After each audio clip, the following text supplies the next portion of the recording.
বাংলাদেশের pace unit এখন বিশ্ব ক্রিকেটে সমাদৃত। পেসাররা নিজেদের শক্তির জায়গা বুঝে বোলিং করায় সাফল্য পেয়েছে, মনে করেন বিসিবির pace bowling coach Tareq Aziz. Taskin হাসানদের পুরনো বলে ঘাটতি নিয়ে কাজ করার পরামর্শ তারেকের।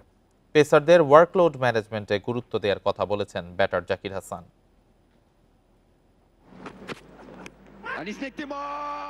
বাংলাদেশের পেস ইউনিট এখন প্রতিপক্ষের চিন্তার কারণ। গতির ঝড় তুলে নাহিদের উত্থান, তাসকিন হাসানদের ধারাবাহিকতা প্রশংসনীয়।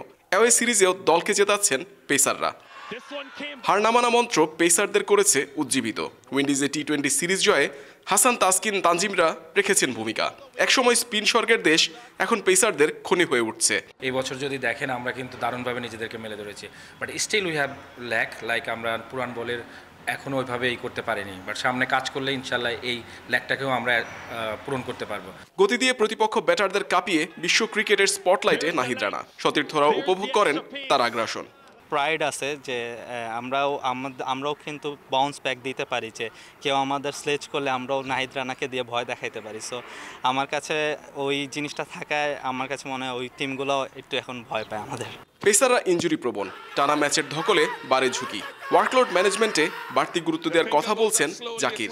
এটা আমাদের একটা অ্যাডভান্টেজ, এটা আমাদের প্রপার ইউজ করাটাও ইম্পর্টেন্ট, যে কীভাবে আমরা নাহিদ রানাকে ইউজ করতেছি। তো অ্যাট দ্য সেম টাইম আমাদের শুধু ভয় দিলেই হবে না, প্রপার ইউজ করে আমাদের বেস্ট পারফরমেন্সটা নিয়ে আসতে হবে।